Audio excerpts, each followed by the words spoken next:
कैसे आप सब? उम्मीद है परीक्षा की तैयारी अच्छी चल रही होगी। ये परीक्षा पे चर्चा का पहला वर्चुअल एडिशन है। अब जानते हैं हम पिछले 1 साल से कोरोना के बीच जी रहे हैं और उसके कारण हर किसी को नया नया इनोवेशन करना पड़ रहा है। मुझे भी आप लोगों से मिलने का मोह इस बार छोड़ना पड़ रहा है और मुझे भी एक नए फॉर्मेट में आपके बीच आना पड़ रहा है और आपसे रूबरू न मिलना, आपके चेहरे की खुशी न देखना, आपका उमंग और उत्साह न अनुभव करना, ये अपने आप में मेरे लिए बहुत बड़ा लॉस है।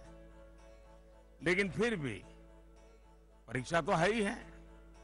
आप है, मैं हूं, परीक्षा है, तो फिर अच्छा ही है कि हम परीक्षा पे चर्चा कंटिन्यू करेंगे और इस साल भी ब्रेक नहीं लेंगे।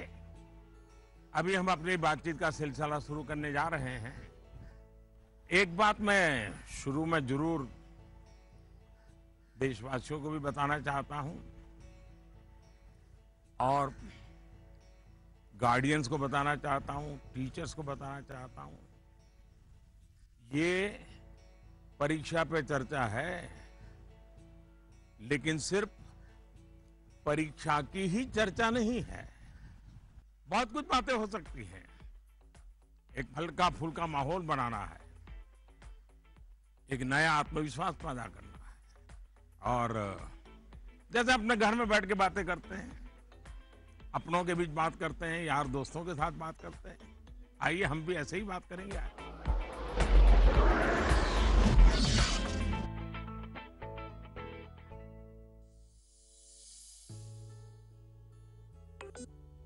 नमस्कार ऑनरेबल पीएम सर। नमस्कार नमस्कार। मेरा नाम एन पल्लवी है। मैं 9वीं कक्षा पढ़ रही हूँ। सर, हम अक्सर ऐसा महसूस करते हैं कि पूरा साल पढ़ाई ठीक चल रही होती है, लेकिन जैसे ही परीक्षा निकट आती है बहुत ही तनावपूर्ण स्थिति हो जाती है। कृपया इसके लिए कोई उपाय बताइए सर। बहुत धन्यवाद सर। धन्यवाद पल्लवी। मुझे बताया गया है कि इसी तरह का और भी एक सवाल है। सादर अभिनंदन आदरणीय प्रधानमंत्री जी। मेरा नाम अर्पण पांडे है। मैं global Indian international school Kuala Lumpur Malaysia में 12वीं कक्षा का छात्र हूँ। मैं आपसे अपनी भावी भविष्य की सफलता हेतु एक प्रश्न के उत्तर की आकांक्षा करता हूँ और आशा करता हूँ कि आप इसमें मेरा मार्गदर्शन करेंगे। मेरा प्रश्न है, परीक्षा की तैयारी के दौरान हमारे मन में आने वाले भय और तनाव से हम कैसे उभरे? कि क्या होगा अगर अच्छे अंक और अच्छा कॉलेज मिलेगा या नहीं? धन्यवाद। पल्लवी, अर्पण, देखिए आप जब ये फियर की, डर की बात करते हैं तो मुझे भी डर लग जाता है। अरे ऐसी कौन सी बात है जिसके लिए डरना चाहिए? क्या पहली बार एग्जाम देने जा रहे हो क्या पहले कभी एग्जाम दी नहीं?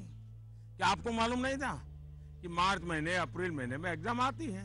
सब पता है, पहले से पता है, साल भर पहले से पता है। अचानक तो नहीं आया है।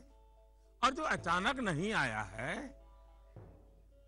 कोई आसमान नहीं टूट पड़ा है। इसका मतलब हुआ कि आपको डर एग्जाम का नहीं है, आपको डर किसी और का है। और वो क्या है? आपके आसपास एक माहौल बना दिया गया है कि यही एग्जाम सब कुछ है, यही जिंदगी है। और इसके लिए पूरा सामाजिक वातावरण, कभी कभी स्कूल का वातावरण भी, कभी कभी माँ बाप भी, कभी अपने रिश्तेदार भी एक ऐसा माहौल बना देते हैं, ऐसी चर्चा करते हैं कि जैसे कोई बहुत बड़ी घटना से आपको गुजरना है, बहुत बड़े संकट से गुजरना है। मैं उन सब से कहना चाहूंगा, खास करके मैं पेरेंट्स से कहना चाहता हूं, आपने क्या करके रख दिया है? मैं समझता हूं कि ये सबसे बड़ी गलती है। हम आवश्यकता से अधिक ओवर कॉन्शियस हो जाते हैं। हम थोड़े ज्यादा ही सोचने लग जाते हैं और इसलिए मैं समझता हूं कि जिंदगी में ये कोई आखिरी मुकाम नहीं है। ये जिंदगी बहुत लंबी है, बहुत पड़ाव आते हैं। एक छोटा सा पड़ाव है। हमें दबाव नहीं बनाना चाहिए। चाहे टीचर हो, स्टूडेंट हो, परिवारजन हो, यार दोस्त हो, अगर बाहर का दबाव कम हो गया, खत्म हो गया, तो एग्जाम का दबाव कभी महसूस नहीं होगा। कॉन्फिडेंस फलेगा, फूलेगा, प्रेशर रिलीज हो जाएगा, डिक्रीज हो जाएगा और बच्चों को घर में सहज तनाव मुक्त जीना चाहिए। छोटी मोटी हल्की फुल्की बातें जो रोज करते थे वैसी करनी चाहिए। देखिए दोस्तों, पहले क्या होता था? पहले माँ बाप बच्चों के साथ ज्यादा इन्वॉल्व रहते थे और सहज भी रहते थे और कई विषयों पर इन्वॉल्व रहते थे। आज जो भी इन्वॉल्व रहते हैं वो ज्यादातर कैरियर, एग्जाम, पढ़ाई, किताब, सिलेबस, मैं उसको सिर्फ इन्वॉल्वमेंट नहीं मानता हूं। और इससे इन्हें अपने बच्चों के असली सामर्थ्य का पता नहीं होता है। अगर माँ बाप ज्यादा इन्वॉल्व है तो बच्चों की रुचि, प्रकृति, प्रवृत्ति इस सबको अच्छी तरह समझते हैं और जो कमियां हैं उन कमियों को समझ करके उसको भरने की कोशिश करते हैं और उसके कारण बालक का कॉन्फिडेंस लेवल बढ़ता है। उसकी स्ट्रेंथ माँ बाप को पता है, उसकी वीकनेसेस माँ बाप को पता है और उसके कारण माँ बाप समझते हैं कि ऐसे समय वीकनेसेस को बाजू में करो, स्ट्रेंथ को जितना बल दे सकते हो दो। लेकिन आज कुछ माँ बाप इतने व्यस्त हैं कि उन्हें बच्चों के साथ रियल सेंस में इन्वॉल्व होने का समय ही नहीं मिलता। इसका परिणाम क्या होता है? आज बच्चे के सामर्थ्य का पता लगाने के लिए पेरेंट्स को एग्जाम के रिजल्ट का शीट देखना पड़ता है और इसलिए बच्चों का आकलन भी बच्चों के रिजल्ट तक ही सीमित हो गया है। मार्क्स के परे भी बच्चे में कई ऐसी चीजें होती हैं जिन्हें पेरेंट्स मार्क ही नहीं कर पाते हैं। साथियों, हमारे यहाँ एग्जाम के लिए एक शब्द है कसौटी। मतलब खुद को कसना है, ऐसा नहीं है एग्जाम आखिरी मौका है, बल्कि एग्जाम तो एक प्रकार से एक लंबी जिंदगी जीने के लिए अपने आप को कसने का उत्तम अवसर है, एक अपॉर्चुनिटी है। समस्या तब होती है जब हम एग्जाम को ही जैसे जीवन के सपनों का अंत मान लेते हैं, जीवन मरण का प्रश्न बना देते हैं। दरअसल एग्जाम जीवन को घड़ने का एक अवसर है, एक अपॉर्चुनिटी है, एक मौका है। उसे उसी रूप में लेना चाहिए। एक्चुअली हमें अपने आप को कसौटी पर कसने के मौके खोजते ही रहना चाहिए ताकि हम और बेहतर कर सकें। हमें भागना नहीं चाहिए। आइए दोस्तों, अगले सवाल की तरफ बढ़ते हैं। माननीय प्रधानमंत्री जी नमस्कार। मेरा नाम पुण्य सुन्या है। मैं कक्षा 11वीं की छात्र हूँ। मेरे विद्यालय का नाम विवेकानंद केंद्र विद्यालय निर्जुली, डिस्ट्रिक्ट पापुमपारे, स्टेट अरुणाचल प्रदेश है। माननीय प्रधानमंत्री जी, कुछ सब्जेक्ट्स और कुछ चैप्टर्स है जिनको लेकर मैं सहज नहीं हूँ, उनसे पीछा चुराने में लगी रहती हूँ। मैं चाहे कितनी भी कोशिश क्यों ना करूँ, मैं उन्हें पढ़ नहीं पाती हूँ। शायद ये इसलिए होता है क्योंकि मुझे उनसे डर लगता है। सर, इस स्थिति को कैसे दूर किया जा सकता है? धन्यवाद सर। चलिए, आंध्र से हम मलेशिया, मलेशिया से अब अरुणाचल पहुंच गए। और मुझे बताया गया है कि इसी प्रकार का कोई और एक सवाल भी है। माननीय प्रधानमंत्री जी नमस्कार। मेरा नाम विनीता गर्ग है और मैं SRDAV पब्लिक स्कूल में 25 वर्ष से कार्यरत हूँ। मेरा प्रश्न है, कुछ सब्जेक्ट्स ऐसे हैं जिसमें कई स्टूडेंट्स को डर का सामना करना पड़ता है। इस वजह से वह इनसे बचते हैं। इसके बारे में इतिहास या गणित जैसे विषयों के शिक्षक अच्छी तरह से समझ सकते हैं। टीचर के तौर पर इस स्थिति को और बेहतर बनाने के लिए हम क्या कर सकते हैं? ये कुछ अलग प्रकार का ही विषय मेरे सामने आया। मैं कोशिश करूंगा कि स्टूडेंट्स के मन को छू सकूं और टीचर्स की बात पर गौर के साथ कुछ समाधान बता सकूं। आप दोनों ने किसी खास सब्जेक्ट या चैप्टर से डर की बात कही है। आप लोग अकेले नहीं हैं जिनको इस स्थिति का सामना करना पड़ता हो। हकीकत तो यह है कि दुनिया में एक भी इंसान ऐसा नहीं मिलेगा जिसके ऊपर ये बात लागू न होती हो। मान लीजिए आपके पास बहुत ही बढ़िया 5-6 शर्ट है, लेकिन आपने देखा होगा 1 या 2 शर्ट आपको इतने पसंद आते होंगे, बार बार पहनते हैं। इसका मतलब ये नहीं कि बाकी सब बेकार हैं, फिटिंग ठीक नहीं है, ऐसा नहीं है। उन 2 इतने अच्छे लगते हैं कि आप उसको बार बार पहनते हैं। कई बार तो माँ बाप भी इन चीजों के लिए गुस्सा करते हैं कि कितनी बार इसको पहनोगे, अभी 2 दिन पहले तो पहना था। पसंद नापसंद मनुष्य का स्वभाव है और कभी कभी पसंद के साथ लगाव भी हो जाता है। और इसमें डर की, दुविधा की क्या बात है कि हमने डरना चाहिए? दरअसल होता क्या है, जब आपको कुछ चीजें ज्यादा अच्छी लगने लगती हैं तो उनके साथ आप बहुत कंफर्ट हो जाते हैं, बहुत कंफर्टेबल लगता है, सहज हो जाते हैं। लेकिन जिन चीजों के साथ आप सहज नहीं होते, उनके तनाव में आपकी 80% एनर्जी आप उसी में लगा देते हैं।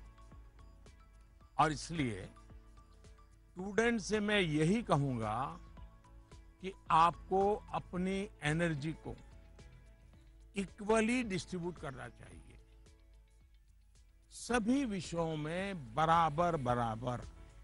आपके पास पढ़ाई के लिए 2 घंटे हैं तो उन घंटों में हर सब्जेक्ट को समान भाव से पढ़िए। अपने समय को इक्वल डिस्ट्रीब्यूट करिए। साथियों, आपने देखा होगा टीचर्स, माता पिता हमें सिखाते हैं कि जो सरल है वो पहले करें। ये आम तौर पर ये कहा जाता है और एग्जाम में तो खास तौर पर बार बार कहा जाता है कि जो सरल उसको पहले करो भाई, जब टाइम बचेगा तब वो कठिन है उसको हाथ लगाना।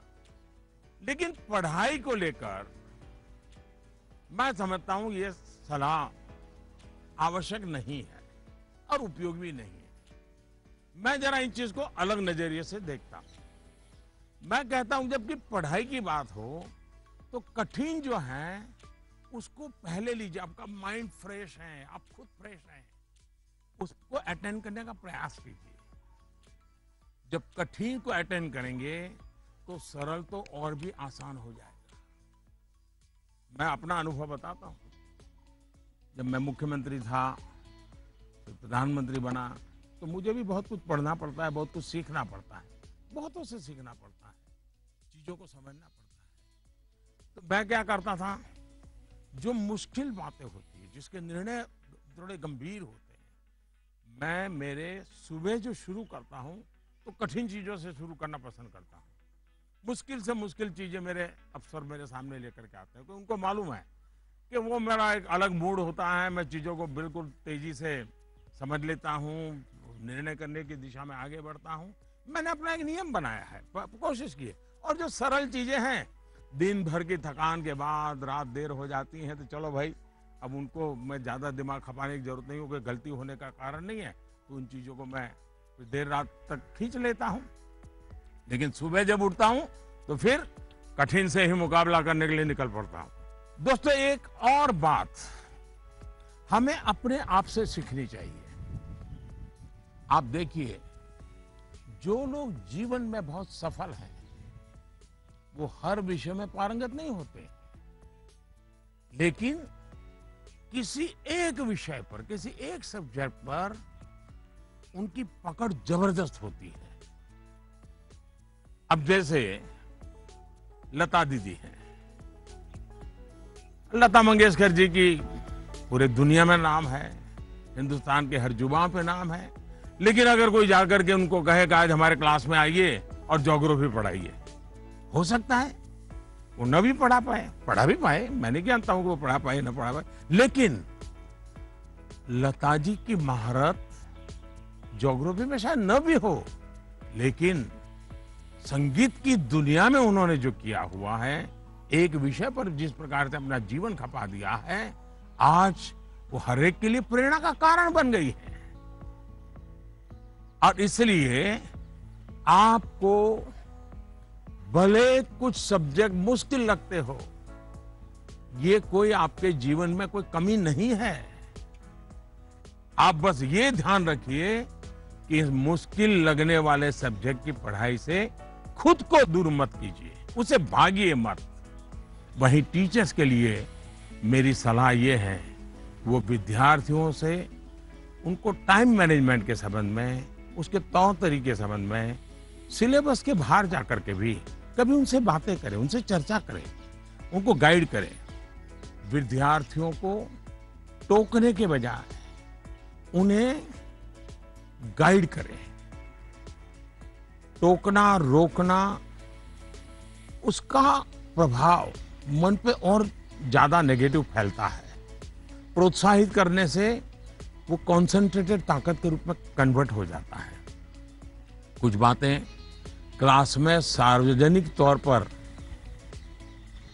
जरूर कहें ताकि सबका प्रबोधन होगा, लेकिन बहुत सी बातें ऐसी होती हैं जब किसी एक बच्चे को बुला करके चलते चलते थोड़ा सर पे हाथ रख करके बहुत ही प्यार से कहें, बेटा देखो भैया तुम इतने बढ़िया करते हो, जरा देखो इसको जरा थोड़ा ये कर लीजिए, देखिए तुम्हारे में बहुत बड़ी ताकत है, आप देखिए ये बहुत काम आएगा, बहुत काम आएगा।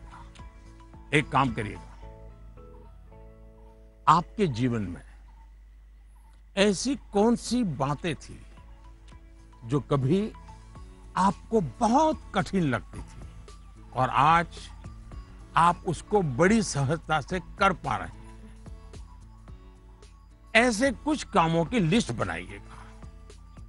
जैसे साइकिल चलाना कभी आपको कठिन लगा होगा, लेकिन अब वही काम आप बहुत सरलता से करते लेते होंगे।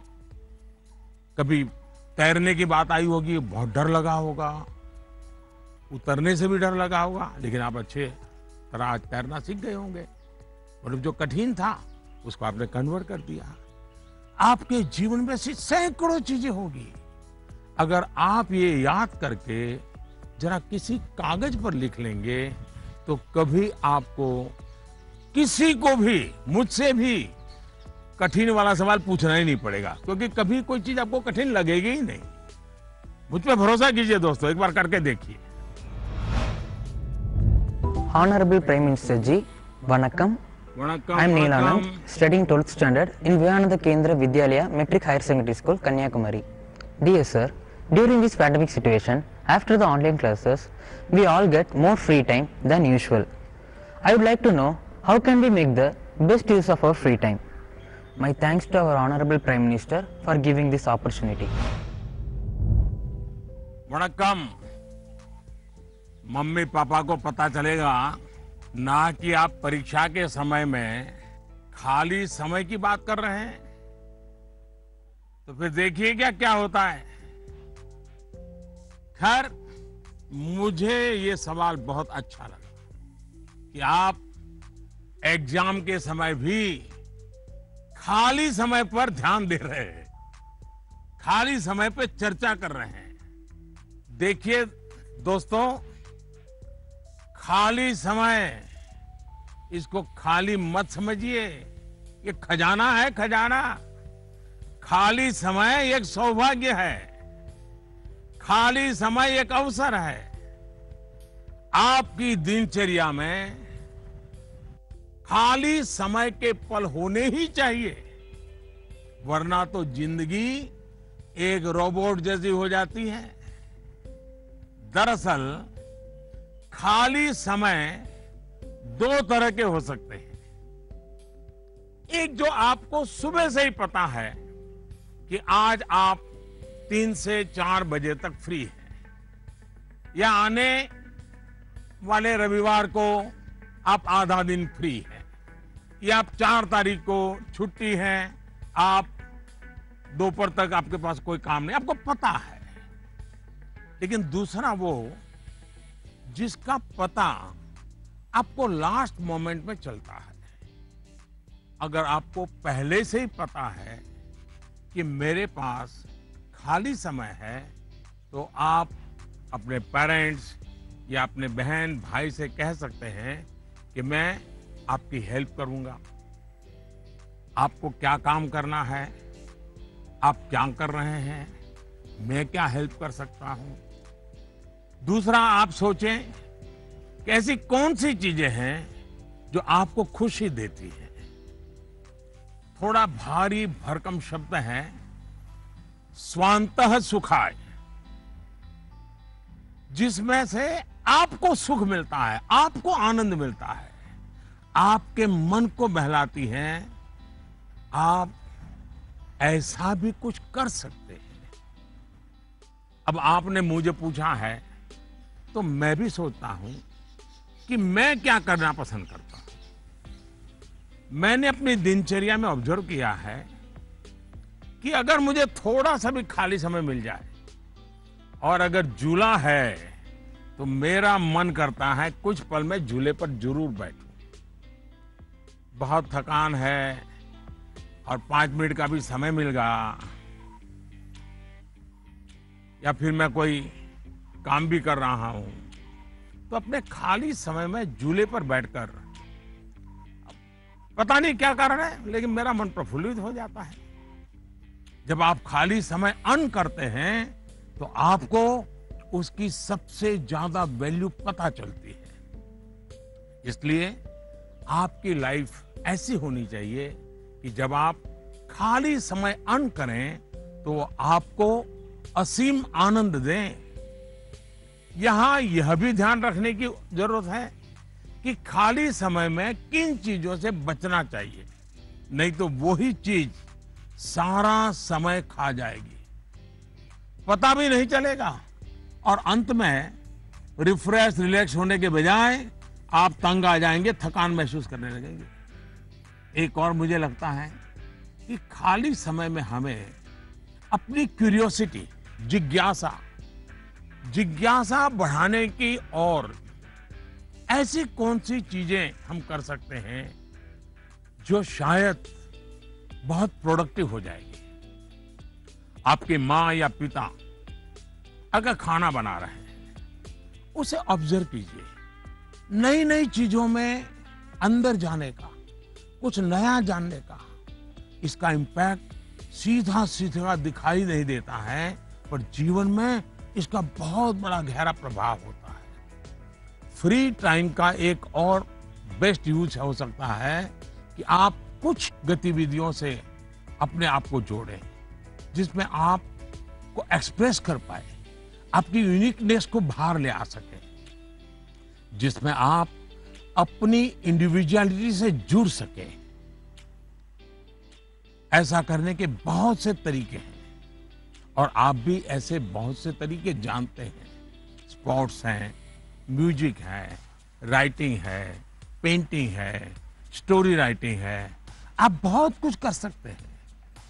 अपने थॉट्स को, इमोशंस को एक्सप्रेस करने का एक क्रिएटिव तरीका दीजिए, अवसर दीजिए। नॉलेज का दायरा कई बार वहीं तक सीमित होता है जो आपको उपलब्ध है, जो आपके आसपास है। लेकिन क्रिएटिविटी का दायरा नॉलेज से भी बहुत दूर तक आपको ले जाता है, बहुत विस्तार के फलक पर ले जाता है। क्रिएटिविटी आपको उस क्षेत्र में ले जा सकती है जहां पहले कभी कोई नहीं पहुंचा, जो नया हो। हमारे यहाँ कहा जाता है, जहां न पहुंचे रवि वहां पहुंचे कवि। ये क्रिएटिविटी की तो बात है।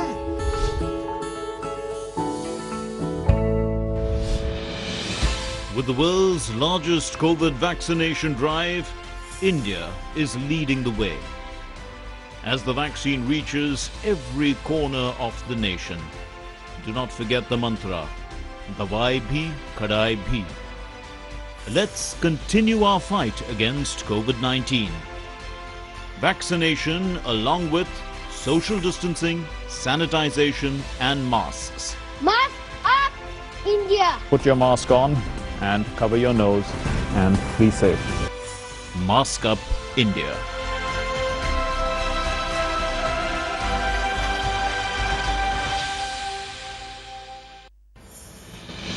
दवाई भी कड़ाई भी का मंत्र लिए वैक्सीनेशन की चल रही है लहर, गांव गांव शहर शहर। लेकिन जब इतना किया है सब्र, तो थोड़े और समय रखें कोरोना पर कड़ी नजर।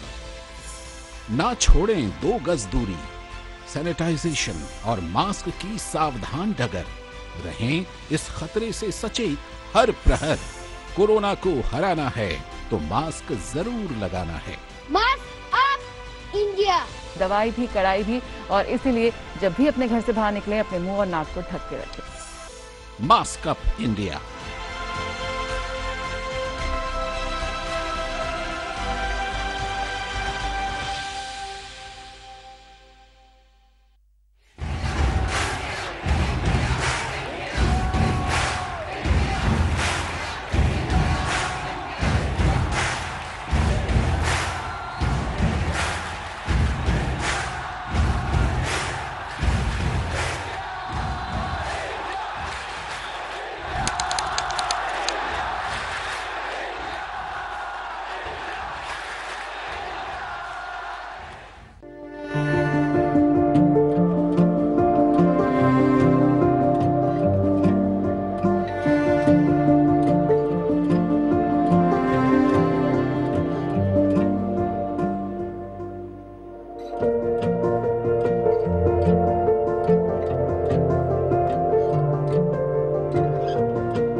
नमस्ते ऑनरेबल पीएम सर, मैं आशा केकतपुरे बैंगलोर से। मेरा सवाल आपसे ये है कि बच्चों को गुड वैल्यू सिखाने का सबसे अच्छा तरीका क्या है? धन्यवाद। मुझे एक सवाल जो आया है वो नमो ऐप पर आया है। उसका विजुअल मेरे पास नहीं है, लेकिन मुझे वो सवाल अच्छा लगा, इसलिए मुझे लगता है कि मैं जरूर आपसे शेयर करूं। पटना से सवाल है, प्रवीण कुमार ने पूछा है, सर आज माँ बाप के लिए बच्चे बड़े करना थोड़ा मुश्किल हो गया है। कारण है आज का जमाना और आज के बच्चे। ऐसे में हम कैसे ये सुनिश्चित करें कि हमारे बच्चों का व्यवहार, आदतें और चरित्र अच्छा हो। प्रवीण कुमार एक जागरूक पिता के रूप में शायद मुझे पूछ रहे हैं। बड़ा कठिन सवाल है मेरे लिए। मैं कहूंगा कि पहले तो आप स्वयं चिंतन करें, आत्मचिंतन करें। क्या ऐसा तो नहीं है कि जीवन जीने का जो तरीका आपने चुना है, आप चाहते हैं वैसे ही जिंदगी आपके बच्चे भी जिए और थोड़ा सा भी उनमें बदलाव आता है तो आपको लगता है कि पतन हो रहा है, वैल्यूज का ह्रास हो रहा है। मुझे बराबर याद है, एक बार मैं स्टार्टअप से जुड़े हुए नौजवानों से मैंने एक समारोह किया, तो बंगाल की एक बेटी जिसने स्टार्टअप शुरू किया है अपनी पूरी कैरियर छोड़ करके, तो उसने अपना अनुभव बताया, वो मुझे हमेशा याद रहता है।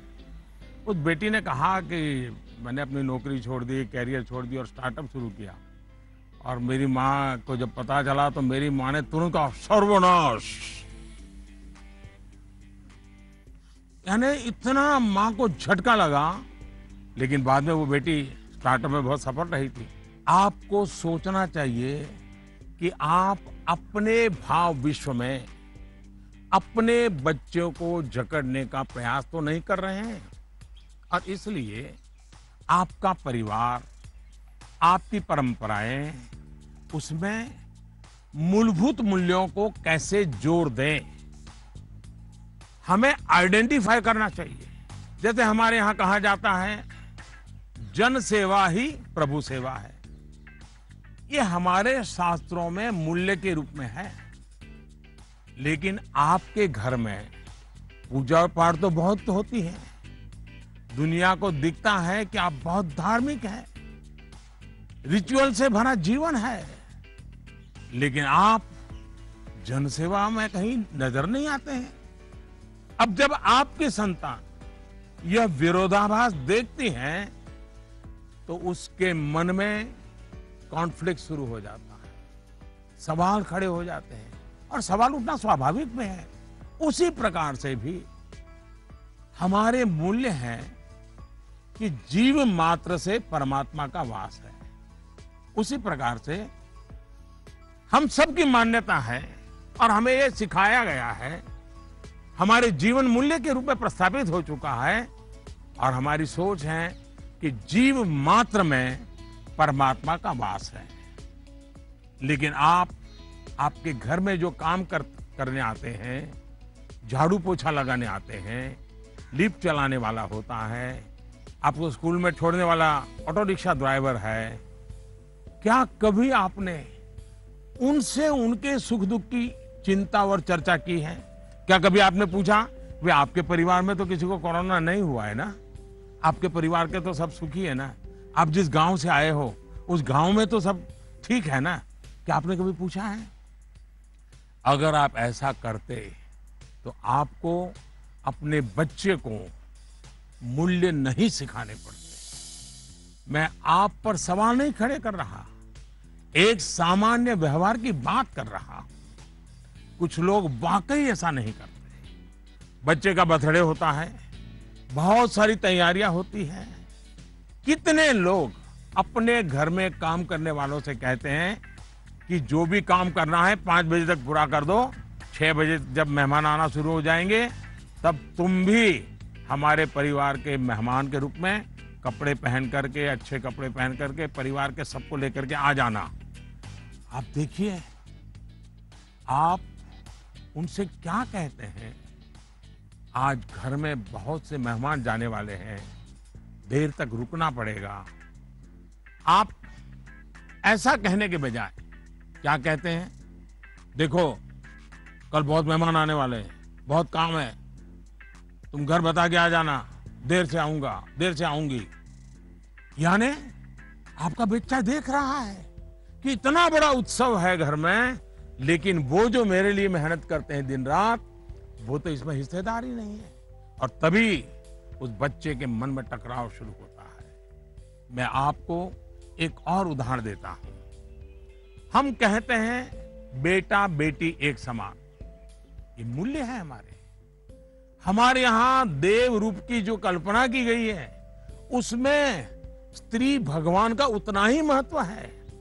लेकिन हमारे घर के वातावरण में बेटे और बेटी के बीच जाने अनजाने में जो ट्रीटमेंट किया जाता है उसमें असमानता होती है।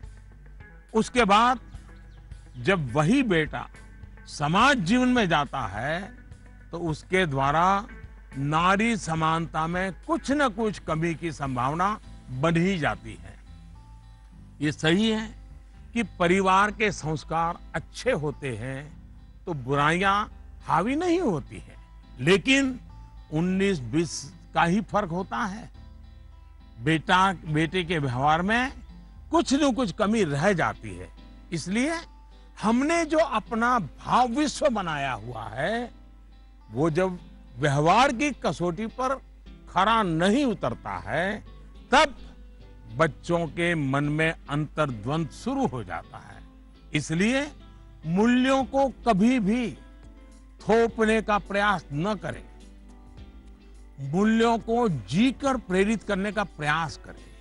आखिरकार बच्चे बड़े स्मार्ट होते हैं, जो आप कहेंगे उसे वो करेंगे या नहीं करेंगे ये कहना मुश्किल है, लेकिन इस बात की पूरी संभावना होती है कि जो आप कर रहे हैं वो उसे बहुत बारीकी से देखता है और दोहराने के लिए लालायित हो जाता है। और जब आप इन मूल्यों के साथ हमारे इतिहास, हमारे पुराण, हमारे पुरखों की छोटी छोटी बातों को सहजता से जोड़ेंगे तो बच्चे भी प्रेरित होंगे। आचार व्यवहार में उतरना आसान हो जाएगा।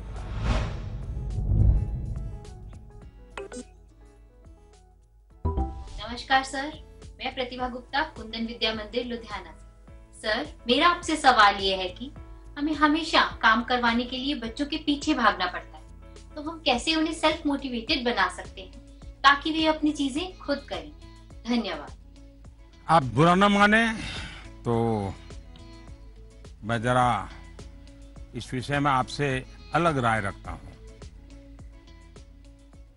मुझे लगता है कि बच्चों के पीछे इसलिए भागना पड़ता है क्योंकि उनकी रफ्तार हमसे ज्यादा है। ये बात सही है कि बच्चों को सिखाने की, बताने की, संस्कार देने की जिम्मेदारी परिवार के सबकी है, लेकिन कई बार बड़े होने के बावजूद हमें भी तो जरा मूल्यांकन करना चाहिए।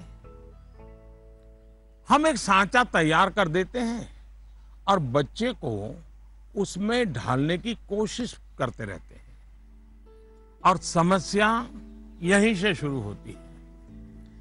हम इसे सोशल स्टेटस का सिंबल बना देते हैं। अक्सर माता पिता अपने मन में कुछ लक्ष्य तैयार कर लेते हैं, कुछ पैरामीटर बना लेते हैं और कुछ सपने भी पाल लेते हैं। फिर अपने उन सपनों और लक्ष्यों को पूरा करने का बोझ बच्चों पर डाल देते हैं। हम अपने लक्ष्यों के लिए बच्चों को जाने अनजाने में, माफ करना मुझे, मेरा शब्द कहीं कठोर लगेगा, जाने अनजाने में हम बच्चों को इंस्ट्रूमेंट मानने लगते हैं। और जब बच्चों को उस दिशा में खींचने में विफल हो जाते हैं तो ये कहने लगते हैं कि बच्चों में मोटिवेशन और इंस्पिरेशन की कमी है। किसी को भी मोटिवेट करने का पहला पार्ट है ट्रेनिंग, प्रॉपर ट्रेनिंग। एक बार बच्चे का मन ट्रेन हो जाएगा तब उसके बाद मोटिवेशन का समय शुरू होगा। ट्रेनिंग के कई माध्यम, कई तरीके हो सकते हैं। अच्छी किताब, अच्छी मूवीज, अच्छी कहानियां, अच्छी कविताएं, अच्छे मुहावरे या अच्छा अनुभव, ये सब एक प्रकार से ट्रेनिंग के ही टूल्स हैं। जैसे कि आप चाहते हैं आपका बच्चा सुबह उठ करके पढ़े, आप उसे कहते हैं, बोलते भी हैं, डांटते भी हैं, लेकिन आपको सफलता नहीं मिलती। लेकिन क्या आपके घर में कभी ऐसी किताबों की चर्चा होती है जिसमें इनडायरेक्टली सुबह उठने के फायदों की चर्चा हो? हमारे यहाँ आध्यात्मिक जीवन के लोग ब्रह्म मुहूर्त से ही उनका दिवस प्रारंभ हो जाता है और वो उसी के नॉर्म्स का पालन करते हैं। तो दूसरी ओर आजकल 5 AM क्लब की भी चर्चा होती है। क्या आपने ऐसी किसी किताब की घर में चर्चा की है या कोई ऐसी मूवी या डॉक्यूमेंट्री देखी है जिसमें इस बारे में वैज्ञानिक तरीके से, तर्कबद्ध तरीके से, इमोशंस के साथ बातें बताई गई हो? ये एक बार करके देखिए। सुबह उठने के लिए बच्चे की ट्रेनिंग खुद ही हो जाएगी।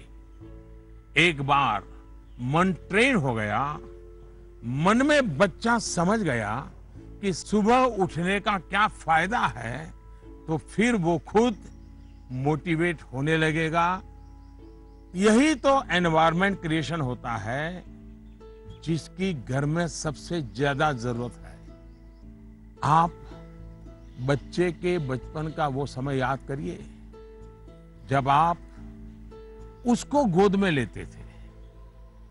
मान लीजिए आपकी जेब में पेन है या आपने चश्मा पहना है, बच्चा उसे खींचता है, चश्मा उतारता है, तो आप क्या करते हैं? आप बच्चे को अगर चश्मा वापस लेने की कोशिश करते हैं तो वो रोता है, पेन वापस लेने की कोशिश करते हैं तो रोता है।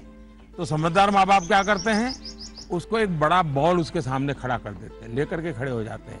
बच्चा क्या करता है? चश्मे छोड़ देता है, पेन छोड़ता है, बड़ा बॉल खेलने के लिए ले लेता है, न रोता है। आसानी से आप सॉल्यूशन निकाल देते हैं। आप उसका माइंड डाइवर्ट करते हैं, उसे ज्यादा पसंद की दूसरी पॉजिटिविटी देकर उसे मोटिवेट करते थे। ये जो काम आपने पहले किया है जब बच्चा बिल्कुल छोटा था, वही काम आप अब भी कर सकते हैं। आपने सुना होगा, एक दीप से झले दूसरा। आपका बच्चा पर प्रकाशित नहीं होना चाहिए। आपका बच्चा स्वयं प्रकाशित होना चाहिए। बच्चों के अंदर जो प्रकाश आप देखना चाहते हैं, वो प्रकाश उनके भीतर से प्रकाशमान होना चाहिए और वो आपके जागरूक सक्रिय प्रयासों से संभव है। आप अपने एक्शंस में जो बदलाव दिखाएंगे वो बच्चे बहुत बारीकी से ऑब्जर्व करेंगे। यहां एक और बात की ओर मैं आपका ध्यान दिलाऊंगा। बच्चों को कभी भी भय पैदा करके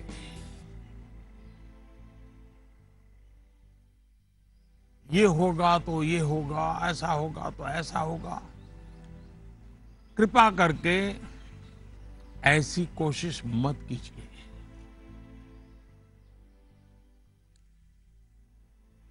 एक प्रकार से वो तरीका लगता तो बहुत आसान है, लेकिन इससे एक तरह से नेगेटिव मोटिवेशन की संभावनाएं बढ़ जाती है। जैसे ही आपने जो हवा खड़ा किया है वो खत्म हो जाता है, बच्चे का मोटिवेशन भी खत्म हो जाता है। और इसलिए पॉजिटिव मोटिवेशन साथ साथ बार बार पॉजिटिव रीइंफोर्समेंट पर बल देते रहना चाहिए। मोटिवेशन का जो मंत्र बच्चों के लिए है, एक प्रकार से वो हम सबके लिए भी है, मनुष्य मात्र के लिए है। Namaste, Prime Minister sir. My name is Tanay and I am a student of Salmia Indian Model School, Kuwait. Sir, I have a question to ask you that how to prepare ourselves for the battle of life. Thank you, sir. NaMo app पर मसूरी उत्तराखंड श्रीमान अशरफ खान ने लिखा है, sir हम सब जब अपने बड़े कजिन्स या दोस्तों से बात करते हैं तो वो कहते हैं कि अभी स्कूल में तो तुमने जीवन देखा ही कहाँ है। जीवन की असली कसौटी तो स्कूल से बाहर निकल करके होगी। मेरा सवाल यह है कि आज हम अपने आप को कल की चुनौतियों के लिए कैसे तैयार करें। तनय, आप तो कुवैत से मुझसे बात कर रहे हो, लेकिन तनय कभी किसी ने इस बात को मार्क किया है कि तुम्हारे जो आवाज है वो गॉड गिफ्टेड है? क्या कभी तुम्हारे माँ बाप ने, कभी आपके दोस्तों ने, कभी आपके टीचर्स ने कभी कहा है कि आपका ध्यान गया है? आज आपका सवाल सुनने के बाद, खैर रिकॉर्डेड है, लेकिन मैं पक्का मानता हूं कि आपको एक बहुत ही विशिष्ट प्रकार की आवाज परमात्मा ने दी है। कभी उस पर ध्यान दीजिए, ये आपकी बहुत बड़ी विरासत बन सकती है। खैर, मैं तनय की बातों की ओर चला गया, लेकिन जो सवाल आपने पूछे हैं, पहली बात तो ये कि जो लोग आपको ये कहते हैं उनके कहने का तरीका भले ऐसा होता है कि वो आपको सलाह दे रहे हैं, लेकिन मन के भीतर की सच्चाई को देखें तो वो अपने आप को हीरो बनाने की कोशिश कर रहा होता है, या फिर वो अपनी असफलताओं को इसलिए बड़ा बनाकर दिखाता है ताकि उसे एक एस्केप रूट मिल सके, और इसलिए वो दिखाता है कि उसके सामने बहुत बड़ी बड़ी चुनौतियां हैं। इस विषय में मेरा सीधा सीधा मंत्र है, एक कान से सुनिए और दूसरे कान से निकाल दीजिए। हाँ, ये सवाल बहुत स्वाभाविक है कि 10वीं या 12वीं के बाद क्या? ये हर बच्चे के मन में होता है, और न मैं इससे इनकार कर सकता हूं और न कोई और उससे इनकार कर सकता है।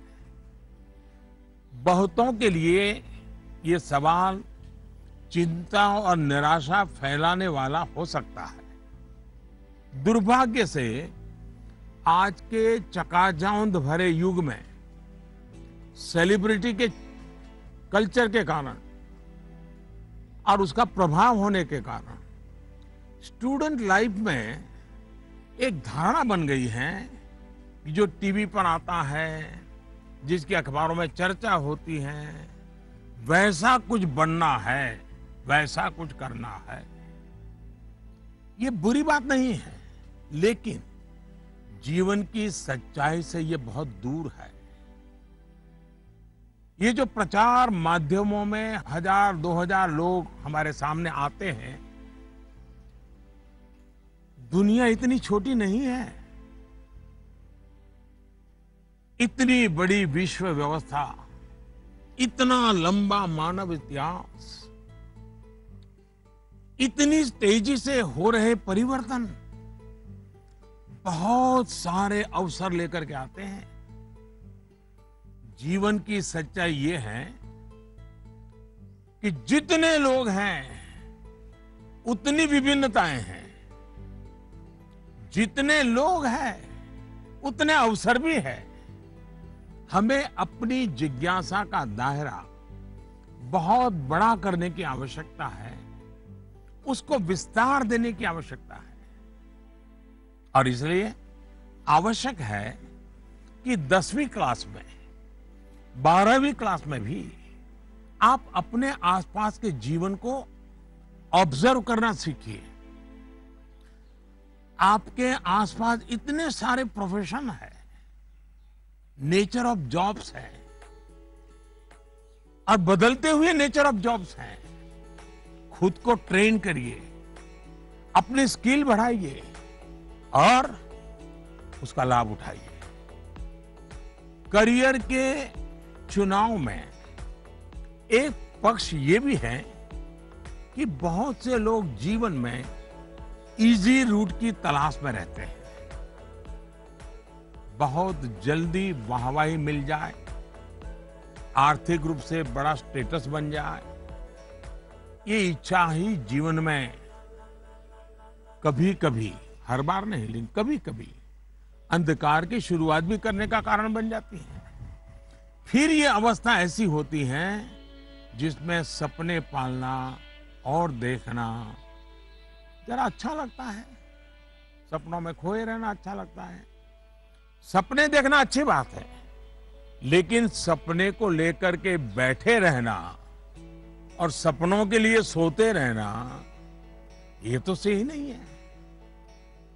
सपनों से आगे बढ़कर अपने सपनों को पाने का संकल्प, ये बहुत महत्वपूर्ण है। आपको सोचना चाहिए कि आपका वो कौन सा एक सपना है जिसे आप अपने जीवन का संकल्प बनाना चाहेंगे। जैसे ही आप ये संकल्प ले लेंगे, आपको आगे का रास्ता भी उतना ही साफ दिखाई देने लगेगा। माननीय प्रधानमंत्री जी प्रणाम। माफ करिएगा, मेरा सवाल परीक्षा पे आधारित नहीं है, पर कृपया करके आप इस पे हंसिएगा नहीं। आजकल के बच्चे प्रॉपर खाना नहीं खाना चाहते, सारा टाइम चिप्स, चॉकलेट और जंक पे उनका ध्यान रहता है। आप कृपया करके हमें ये बताइए कि हमें इसके बारे में क्या करना चाहिए। इसी प्रकार के कुछ और सवाल भी मेरे साथ हैं, और ये नरेंद्र मोदी ऐप पर छत्तीसगढ़ रायपुर से सुनीता पॉल जी ने लिखा है, सर हमारे बच्चों को हम जो टिफिन में देते हैं वे उस चीज को खाते नहीं और हमेशा फास्ट फूड खाने की जिद करते हैं। कृपया इस मुद्दे पर हमारा मार्गदर्शन करें। मैं समझ नहीं पा रहा हूं कि मैं ये सारे सवाल सुनकर के मुस्कुराऊं या जोरों से हंस पड़ूं। अगर इस मुद्दे पर हम मनोवैज्ञानिक तरीके से आगे बढ़े तो शायद इसका समाधान आसान हो जाएगा। हमारी जो ट्रेडिशनल खाने की चीजें हैं, मनोवैज्ञानिक रूप से उनके प्रति हम सहज रूप से गौरव का भाव पैदा करें। उसकी जो विशेषता है उसकी बात करें। खाना पकाने की हमारी जो प्रक्रिया है, किचन की जो एक्टिविटी है, वो घर के बाकी सदस्यों को पता होनी चाहिए कि कितनी मेहनत करने के बाद खाना पकता है। बच्चों के सामने भी ये सारी बातें चर्चा में लानी चाहिए। कैसे खाना पकता है, कितनी देर लगती है, कितने इंग्रेडिएंट्स होते हैं, उन्हें महसूस होगा कि आखिर कितनी मेहनत का काम होता है और तब जाकर के मेरी थाली भरती है। दूसरा, आज के जमाने में खाने पीने की बहुत सारी वेबसाइट है, हेल्दी फूड की भी कोई कमी नहीं है। क्या हम इनसे भी जानकारियां जुटाकर ऐसी चीजों को लेकर कोई गेम डेवलप कर सकते हैं जो हम हफ्ते में एक बार खेल सकें? जैसे गाजर है, कैरेट, उसके इंपॉर्टेंस पर हम बोलें, उसके क्या फायदे होते हैं, क्या लाभ होते हैं, क्या न्यूट्रिएंट्स होते हैं, ऐसा करके देखें। दूसरा, हम सबके घर में जो फैमिली डॉक्टर हैं,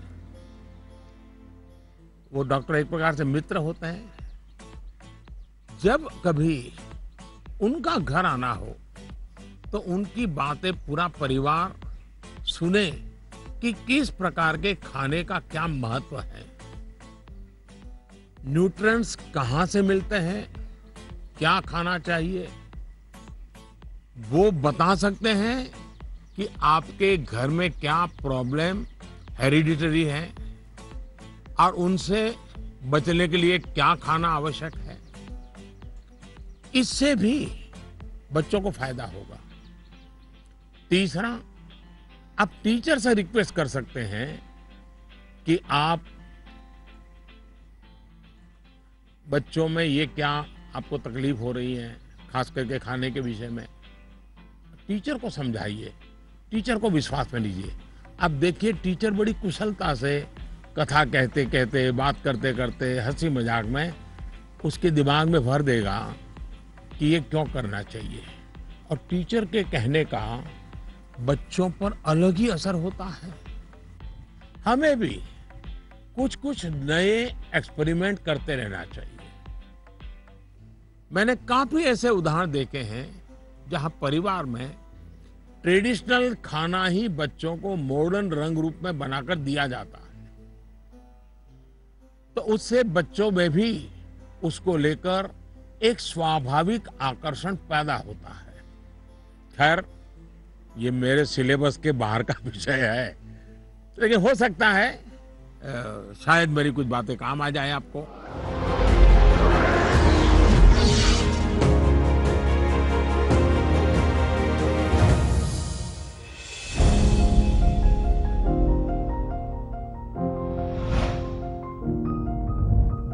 दिव्यांका नमस्कार।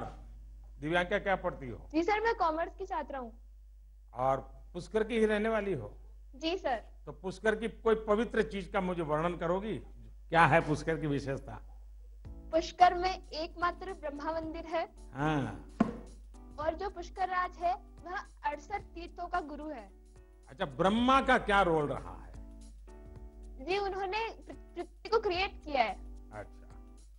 अच्छा, बताइए दिव्यांका, क्या सवाल था आपके मन में? सर, मेरे कुछ मित्र ऐसे हैं जिनकी मेमोरी एवरेज है। वे किसी भी विषय को कितना भी पढ़ ले, वे परीक्षा में उसे याद नहीं रख पाते हैं। सर, वे ऐसा क्या करें कि वे उस विषय को याद रख सके? अच्छा, तुम आपको मेमोरी की जड़ी बूटी चाहिए। जी सर। देखिए दिव्यांका, आप सबसे पहले अपनी डिक्शनरी से इस शब्द को डिलीट कर दीजिए। आप सोचिए ही नहीं कि आपके पास याद करने की शक्ति नहीं है। अगर आप खुद से जुड़ी कुछ घटनाओं को देखें तो आपको पता चलेगा कि वास्तव में आपको बहुत सारी चीजें याद रहती हैं।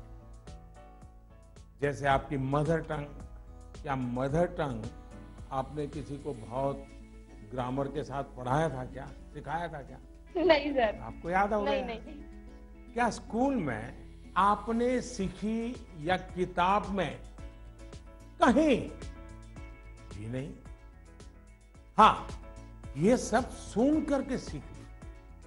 तो यही वो चीजें हैं, जरा सोचिए कि आपको जो पसंद है, क्या इन चीजों को याद रखने के लिए आपने कभी कोशिश की थी? वो बातें जिनसे आप पूरी तरह जुड़ गए हैं, मग्न हो गए हैं, वो बातें जो आपका हिस्सा बन गई हैं, आपके विचार प्रवाह का हिस्सा बन गई हैं, उन्हें आप कभी नहीं भूलते हैं। दूसरे शब्दों में कहूं तो ये मेमोराइज नहीं है, एक्चुअली ये इंटरनलाइज है। और इंटरनलाइज करना यही इसका एक अच्छा रास्ता है। और इसलिए आपको याद करने पर जोर देने के बजाय आपको उसे जीने की कोशिश करनी चाहिए, सहजता, सरलता, समग्रता के साथ आपके पास भी वही सारी शक्तियां हैं जो किसी बहुत टैलेंटेड व्यक्ति के पास होती है। सोचिए, अपने भाई या बहन के साथ अगर आपका झगड़ा हुआ हो तो वो आपको एकदम याद रहता है, आप उसे भूलते नहीं है। यहां तक कि आपको यह भी याद रहता होगा कि उस समय आपने, आपके भाई बहन ने कौन से कपड़े पहने थे, आप खड़े खड़े लड़ रहे थे कि दौड़ते हुए लड़ रहे थे, सब याद होगा, एक एक वाक्य याद होगा। जी सर। यानी इसका एक मतलब यह है कि आप उसमें फुली इन्वॉल्व थे, आप उस क्षण को पूरी तरह जी रहे थे।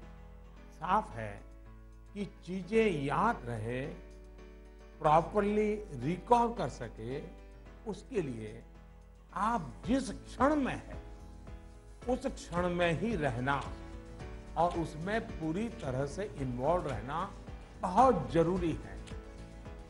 यानी हम पढ़ाई कर रहे हैं, किताब हाथ में है और मन है खेल के मैदान में, सहेलियों के साथ, दोस्तों के साथ, फिर तो मामला गड़बड़ हो जाता है।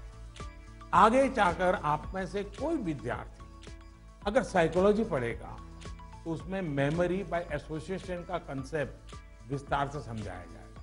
आप याद कीजिए कि स्कूलों में सुबह असेंबली में राष्ट्रगान होता है। अब जन गण मन हर कोई गाता है, लेकिन क्या कभी आपने जनगण मन गाते समय आपने उस राष्ट्रगान के साथ देश में ट्रैवल किया क्या? आप उसके साथ जो शब्द आते हैं उन शब्दों के साथ अपने आप को विजुअलाइज कर पाए कि नहीं कर पाए? पंजाब को, गुजरात को, महाराष्ट्र को, बंगाल को मन ही मन राष्ट्रगान गाते समय ट्रैवल किया क्या? आपको एकदम से याद होना शुरू हो जाएगा। मन ही विजुअलाइज करेंगे तो आपको अच्छे से याद रह जाएगा। इसका तो एक फायदा और होगा, आप इस देश के साथ भी एकाकार होते चले जाएंगे। यानी इन्वॉल्व, इंटरनलाइज, एसोसिएट और विजुअलाइज। मेमोरी को शार्प करने के लिए इस फॉर्मूले पर आप चल सकते हैं। मैं आपको एक और उदाहरण देता हूं। आपके पास नोटबुक्स होती हैं, अलग अलग विषयों की किताबें होती हैं। आप जब भी घर से निकले ये तय करके निकले कि बैग में इतने नंबर पर इस विषय की नोटबुक होगी और इतने नंबर पर इस विषय की किताब होगी। चौथे नंबर पे हो सकती है, तीसरी पर हो जाए। और आपने अगर 3 नंबर पर हिस्ट्री की किताब रखी, 5 नंबर पर भूगोल की किताब रखी है, तो जब भी आप हिस्ट्री की किताब निकालने जाएं तो बिल्कुल आंख बंद करके 3 नंबर की किताब निकालते हैं आप। देखिएगा आपका कॉन्फिडेंस लेवल कितना बढ़ जाएगा। चलिए, मुझे अच्छा लगा, आपसे बात करने का मौका मिला और मैं राजस्थान के लोगों को भी और पुष्कर की पवित्र धरती को भी आज यहां से नमन करता हूं। बहुत बहुत धन्यवाद। With the world's largest COVID vaccination drive, India is leading the way.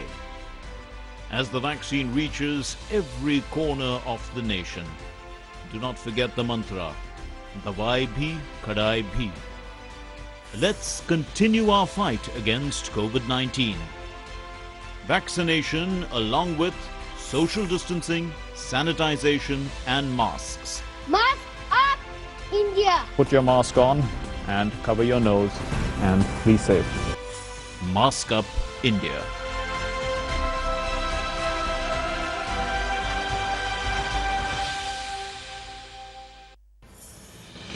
दवाई भी कड़ाई भी का मंत्र लिए वैक्सीनेशन की चल रही है लहर, गांव-गांव, शहर-शहर।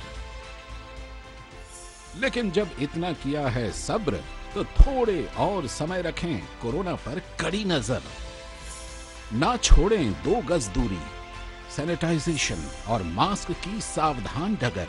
रहें इस खतरे से सचेत हर प्रहर। कोरोना को हराना है तो मास्क जरूर लगाना है। Mask up India. दवाई भी कड़ाई भी, और इसीलिए जब भी अपने घर से बाहर निकले अपने मुंह और नाक को ढक के रखें। Mask up India.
नमस्ते जी।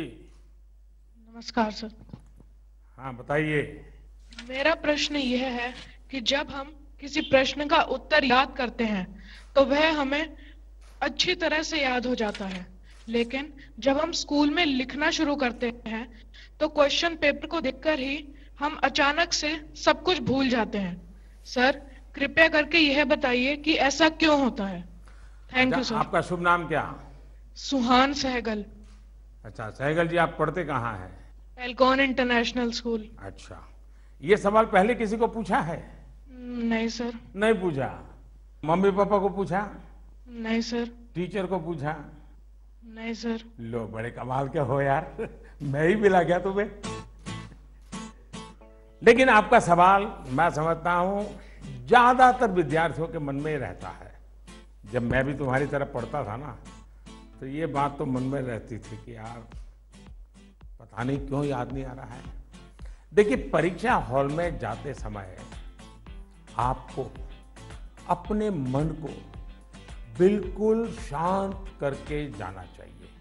मैं अभी टीवी स्क्रीन पर आपको देख रहा हूं, इतना शांत आपका चेहरा है, इतने विश्वास के साथ आप बैठे हैं, मुस्कुराते भी हैं। ये जो अवस्था है ना, एग्जामिनेशन में जाए ना तब भी ऐसा ही रहिए, आपको कभी नहीं भूलेंगे।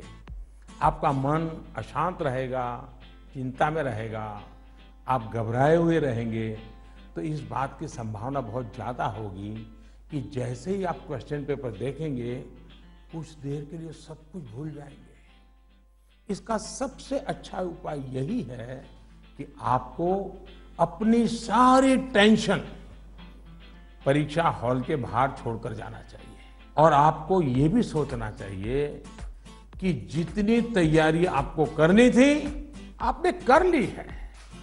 अब आपका फोकस प्रश्नों के अच्छे से उत्तर देने में होना चाहिए।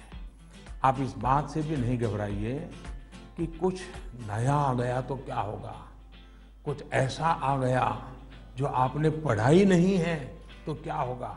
और मैं सभी को कहूंगा, परीक्षा के तनाव को कम करने के लिए बिना टेंशन लिए परीक्षा देने के लिए बहुत सारी एक्टिविटीज, बहुत सारे उपाय आपको एग्जाम वॉरियर बुक में दिए गए हैं।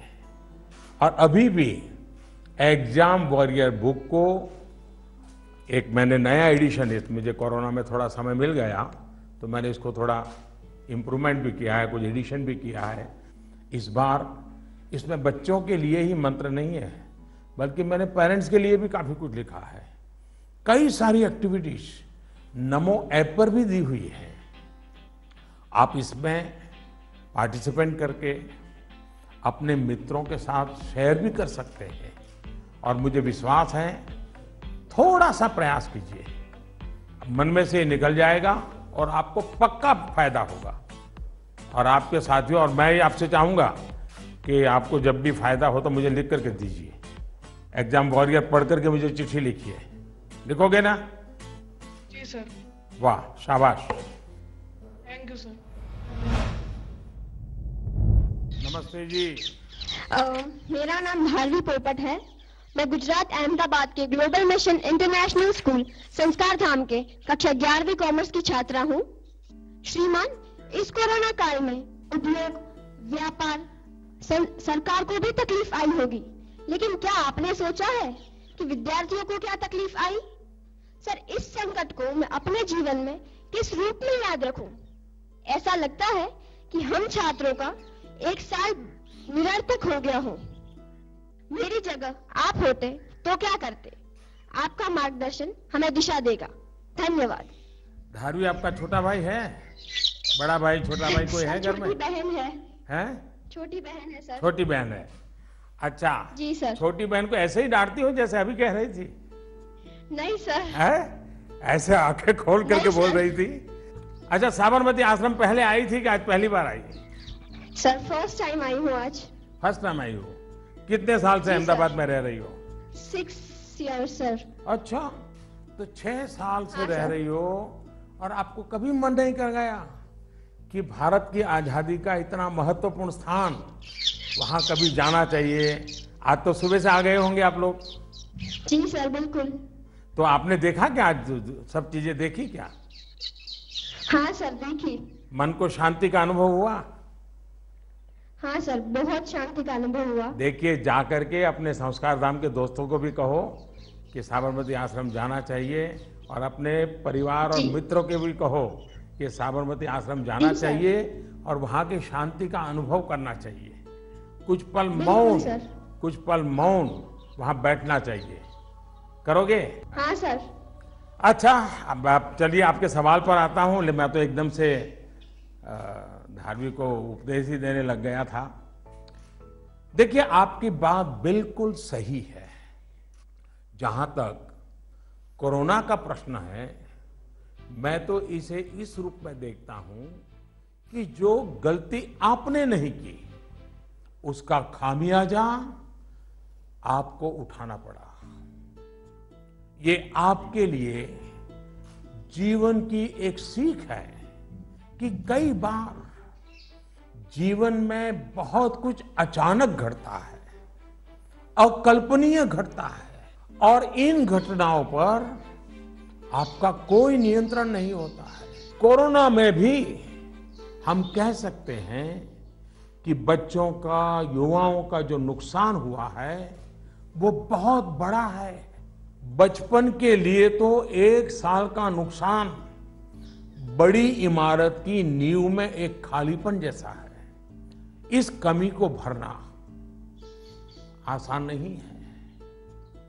स्कूल एज मतलब हंसना, खेलना, मिट्टी में खेलना, मिट्टी उछालना, गर्मी, सर्दी, बरसात, हर चीज का आनंद, दोस्तों के साथ, क्लासरूम में, टीचर के साथ गप्पे मारना, बातें करना, घर की छोटी सी भी घटना चारों दौर एकदम से बता देना, उनके बीच रहना, ये सब जीवन की विकास यात्रा के लिए बहुत अनिवार्य होता है।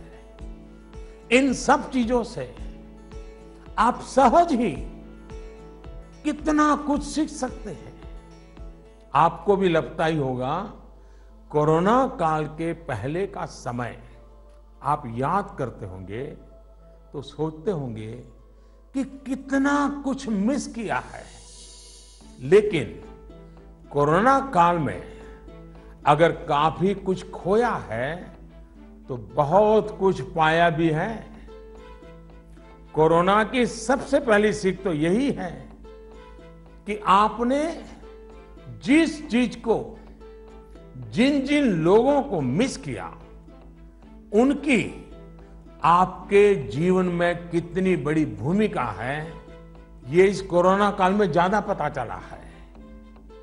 आपको इस बात का एहसास हुआ कि किसी को भी फॉर ग्रांटेड नहीं लेना चाहिए। खेलकूद हो, स्कूल में फिजिकल क्लासेस हो, या फिर आपके घर के पास सब्जी बेचने वाले, कपड़े प्रेस करने वाले, पास के बाजार के दुकानदार, जिन लोगों को, जिन बातों को आपने रूटीन समझ लिया था, उनका जब मिस करते हैं तब उनका सबका महत्व हम सबको अनुभव होता है, आपको भी पता चला है। इसलिए इस दिशा में आपको लगातार जागरूक रहना चाहिए और लाइफ लॉन्ग इस लेसन को याद रखना चाहिए। कोरोना के बाद भी इन चीजों की उपेक्षा नहीं करनी चाहिए। वहीं आपको यह भी याद रहना चाहिए, जीवन को सच्चे अर्थ में जीने के लिए कितनी कम चीजों की जरूरत होती है। दूसरा, इस एक साल में आपको कहीं ना कहीं जाने अनजाने में आपको खुद के भीतर झोंकने का, खुद को जानने का एक अवसर भी मिला होगा। कोरोना काल में एक और बात ये भी हुई है कि हमने अपने परिवार में एक दूसरे को ज्यादा नजदीकी से समझा है। कोरोना ने सोशल डिस्टेंसिंग के लिए मजबूर किया, लेकिन परिवारों में इमोशनल बॉन्डिंग को भी इसने मजबूत किया है। कोरोना काल ने यह भी दिखाया है कि एक संयुक्त परिवार की ताकत क्या होती है, घर के बच्चों के जीवन निर्माण में उनका कितना रोल होता है। मैं चाहूंगा कि सोशल साइंस के लोग, हमारी यूनिवर्सिटीज इस पर रिसर्च करें, कोरोना काल के फैमिली लाइफ पर स्टडी करें, कैसे इस संकट से मुकाबला करने में संयुक्त परिवार ने समाज को ताकत दी। इस पहलू को खंगाले। कोरोना आने के बाद ये जो आयुर्वेदिक काढ़ा, पौष्टिक भोजन, साफ सफाई, इम्यूनिटी, ऐसे अनेक महत्वपूर्ण विषयों पर हम सबका ध्यान गया है। इन सब के लिए लोगों ने जो जो किया, वो अगर पहले से करते आ रहे होते तो शायद परेशानी इससे भी कम होती। लेकिन अच्छा है, अब ये बदलाव लोगों ने अपने जीवन में शामिल कर लिया है, और इसलिए मैं यही कहूंगा, ये बहुत बड़ी बात है कि परिवार के बच्चे ऐसे गंभीर पहलुओं पर सोच रहे हैं, बात कर रहे हैं। धन्यवाद बेटा, धन्यवाद। নমস্কাৰ। অতি মাননীয় প্ৰধানমন্ত্ৰী মহোদয়, সকলো অসমবাসী ৰাইজৰ ফালৰ পৰা মই অভিনন্দন জ্ঞাপন কৰিলোঁ। माननीय प्रधानमंत्री महोदय, मैं कृष्टि सैकिया केंद्र विद्यालय IIT गुवाहाटी की 10वीं कक्षा की छात्रा हूँ और समस्त असमवासियों की ओर से आपको प्रणाम।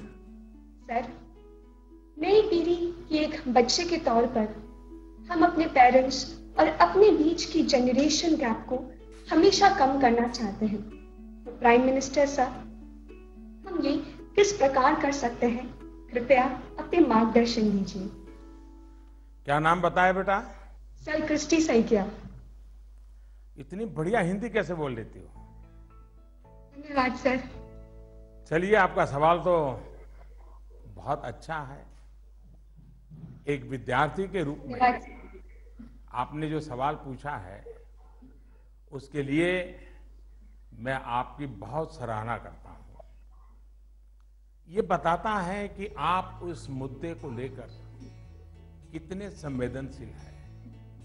आप न केवल इस विषय को समझ रहे हैं, बल्कि दो पीढ़ियों के बीच जनरेशन गैप कम हो, इसका भी प्रयास कर रहे हैं। लेकिन मुझे पेरेंट्स से इस विषय पर बात करनी है। एक बात जो पेरेंट्स को डिसाइड करनी है, क्या वो बुढ़ापे की ओर जाना चाहते हैं या फिर अपनी उम्र कम करना चाहते हैं। और आप भी बेटा अपने मम्मी पापा को जरूर ये सवाल पूछना, अगर पेरेंट्स बुढ़ापे की तरफ जाना चाहते हैं तो बेशक अपने बच्चों के साथ डिस्टेंस बना ले, गैप बढ़ाते रहें।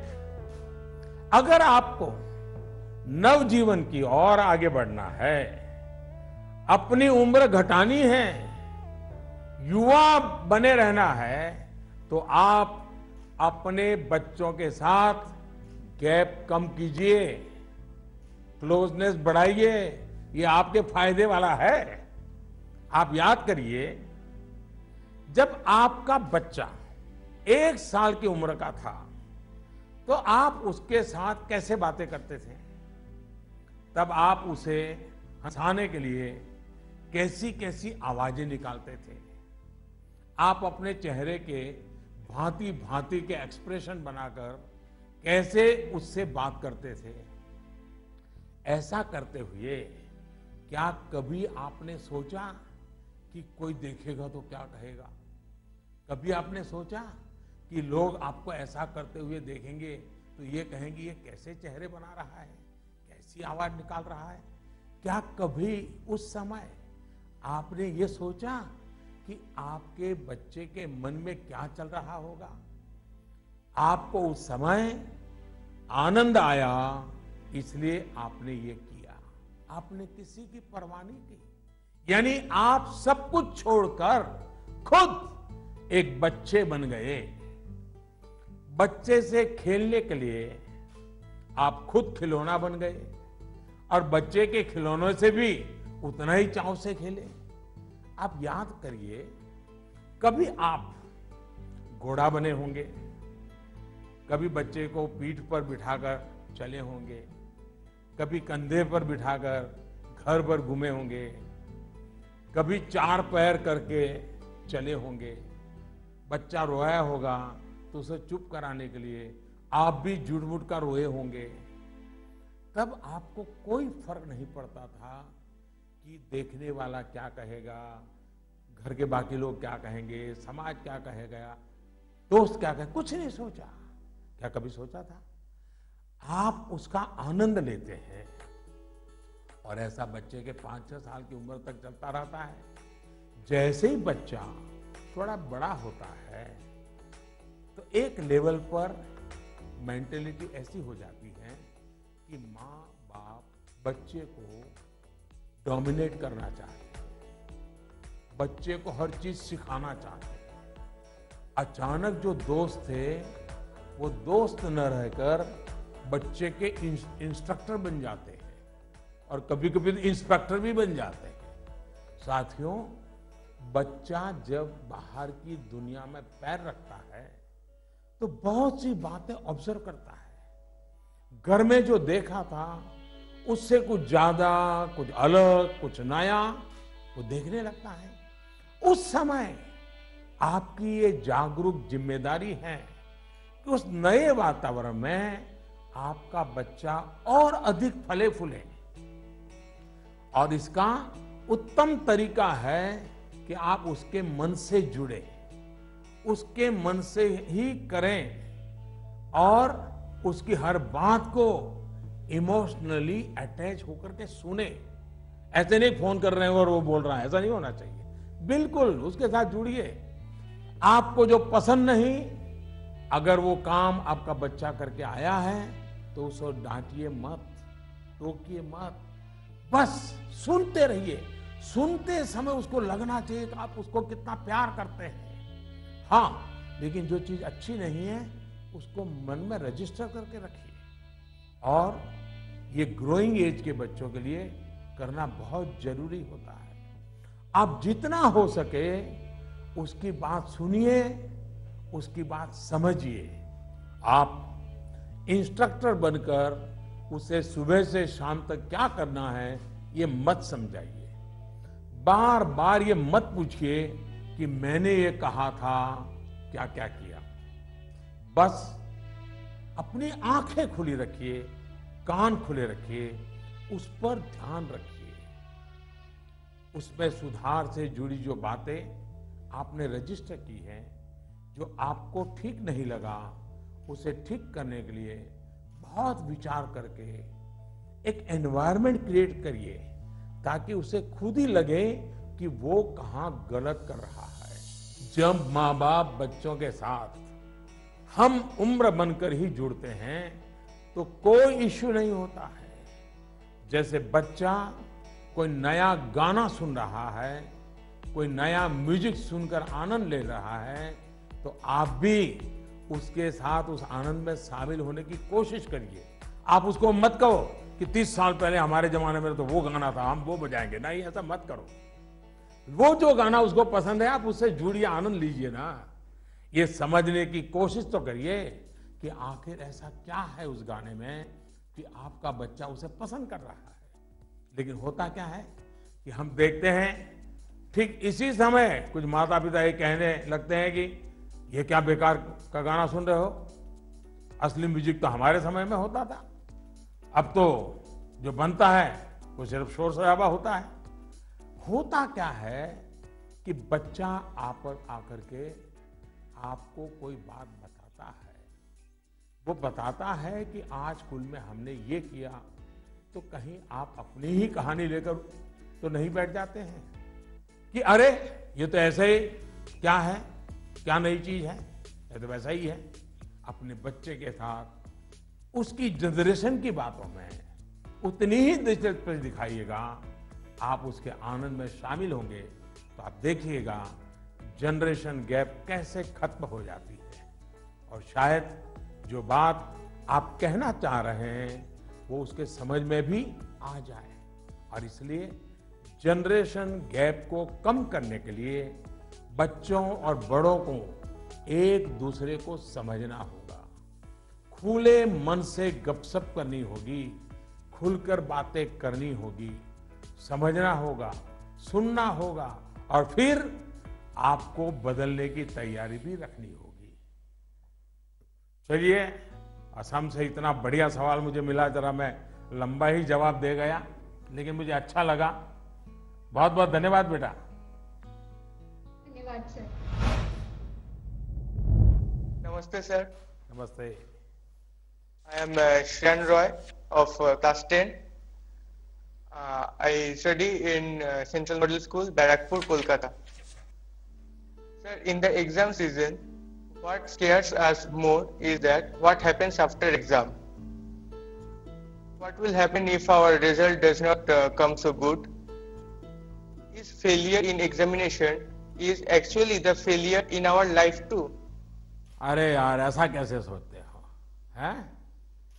अगर आप एग्जाम वॉरियर किताब पढ़ते तो ये सारे सवालों के जवाब आप खुद ही लोगों को दे देते। लेकिन आपका सवाल महत्वपूर्ण है और शायद ऐसे सवाल बार बार उठते भी हैं और बार बार जवाब देने भी होते हैं।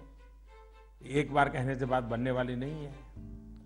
और मैं ये बात पूरे खुले मन से कहना चाहता हूं कि दुर्भाग्य से शिक्षा के क्षेत्र में और पारिवारिक जीवन में सोचने का दायरा इतना सिमट गया है। परीक्षा में आपके जो नंबर आए वो आपकी योग्यता का पैमाना नहीं हो सकते। भारत ही नहीं, दुनिया में आप ऐसे बहुत से सफल लोगों को देखेंगे जो क्लास में नंबरों में भले अच्छे नहीं थे, लेकिन आज वो अपनी फील्ड में सर्वश्रेष्ठ हैं। ये परीक्षा सिर्फ एक पड़ाव है। इस परीक्षा में नंबर कम आने का मतलब ये नहीं होना चाहिए कि आपके जीवन में बहुत बड़ा नुकसान हो गया। हाँ, भविष्य में आपको जिस एक चीज से आपको बचकर रहना चाहिए उसके बारे में मैं आपको जरूर बताऊंगा। एक नई तरह की कुरीति आ रही है समाज में, जिसे हम डेस्टिनेशन फीवर कह सकते हैं। मतलब दूसरे अगर किसी एक डेस्टिनेशन पर हैं तो उन्हें देखकर अपना डायरेक्शन तय करना। आपका कोई रिश्तेदार कहीं जाकर सफल हुआ, आपको लगता है वहां जाकर आप भी सफल हो जाएंगे। कोई असफल हुआ तो आपको लगता है हम भी उसी फील्ड में गए तो असफल हो जाएंगे।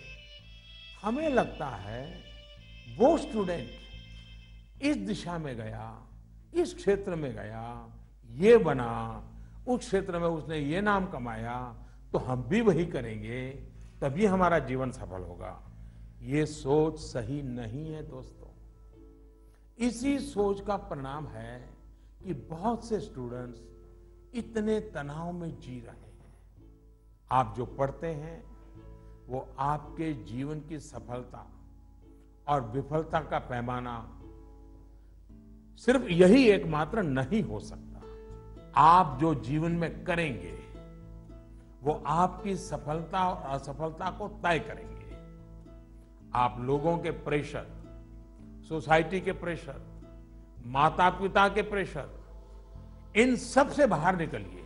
हमें पोटेंशियल को जानने के लिए मैदान में कूदना ही पड़ता है। मुझे लगता है कि आपको अपना जवाब मिल गया होगा। साथियों, मुझे बहुत अच्छा लगा आप सबसे वर्चुअली मिलने का मुझे मौका मिला। मैं आप सबका बहुत बहुत धन्यवाद करता हूं। वाकई मुझे बहुत आनंद आया। आप सबसे बात करना मेरे लिए भी एक उमंग से कम नहीं होता है, आनंद से कम नहीं होता है। मुझे लगता है कि आप सभी को भी जरूर उसमें से कुछ न कुछ बातें काम आएगी। जरूरी नहीं है कि मैंने जो कहा है उसी पर चलना चाहिए। सोचिए, अपने तरीके से सोचिए। साथियों, आज मैं आपको एक बड़े एग्जाम के लिए तैयार करना चाहता हूं। ये बड़ा एग्जाम है जिसमें हमें 100% मार्क लेकर के पास होना ही है। ये है अपने भारत को आत्मनिर्भर बनाना।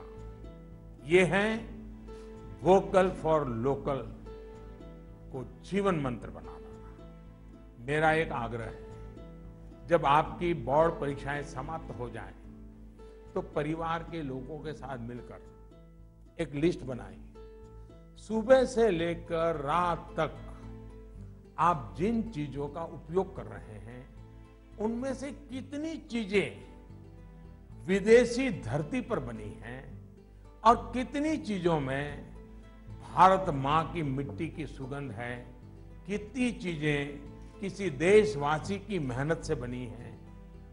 इसके अलावा एग्जाम के बाद के लिए एक टास्क आपको देना चाहता हूं। आप सब जानते हैं कि हमारा देश आजादी के 75 साल के उपलक्ष्य में आजादी का अमृत महोत्सव मना रहा है। अमृत महोत्सव में हमारे स्वाधीनता सेनानियों के बारे में आप सब लोग जाने, आजादी की लड़ाई के बारे में जाने। इसके लिए देश ने एक अभियान शुरू किया है। आपको इस अभियान से जुड़ना है। आप अपने राज्य की आजादी की लड़ाई से जुड़ी 75 घटनाएं खोजकर निकालिए। ये किसी व्यक्ति के संघर्ष में जुड़ी हो सकती है, किसी क्रांतिवीर से जुड़ी हो सकती है। इन घटनाओं को आप अपनी मातृभाषा में विस्तार से लिखिए। इसके अलावा हिंदी, इंग्लिश में लिख सके तो भी अच्छा होगा। आप इसको साल भर का प्रोजेक्ट बनाइए और डिजिटल तरीके से इसे कैसे करें, इसके लिए अपने टीचर से भी गाइडेंस लीजिए। आप अपने टीचर से बात करिए, अपने पेरेंट्स से, दादा दादी से बात करिए। आप क्या कर सकते हैं, इस पर चर्चा करिए। साथियों, गुरुदेव रविंद्रनाथ टैगोर ने लिखा है, मैंने स्वप्न देखा कि जीवन आनंद है। मैं जागा और पाया कि जीवन सेवा है। मैंने सेवा की और पाया कि सेवा में ही आनंद है। आप खुद भी देखिए, जब हमारी इच्छाएं, हमारे लक्ष्य देश की सेवा से जुड़ जाते हैं तो हम करोड़ों जीवनों से जुड़ जाते हैं। इसलिए बड़े सपने रखने हैं, देश के लिए सोचना है। मुझे पूरा भरोसा है आप ये एग्जाम बहुत अच्छे मार्क्स से पास करेंगे। उसके बाद जीवन में बहुत आगे जाएंगे। इसलिए खूब पढ़िए, खूब खेलिए, खूब मस्ती करिए। रिजल्ट के बाद मुझे अपने संदेश भी जरूर भेजिएगा, मुझे इंतजार रहेगा। इन्हीं शुभकामनाओं के साथ सभी मेरे युवा साथियों का, नन्हे नन्हे दोस्तों का बहुत बहुत धन्यवाद। अनेक अनेक शुभकामनाएं।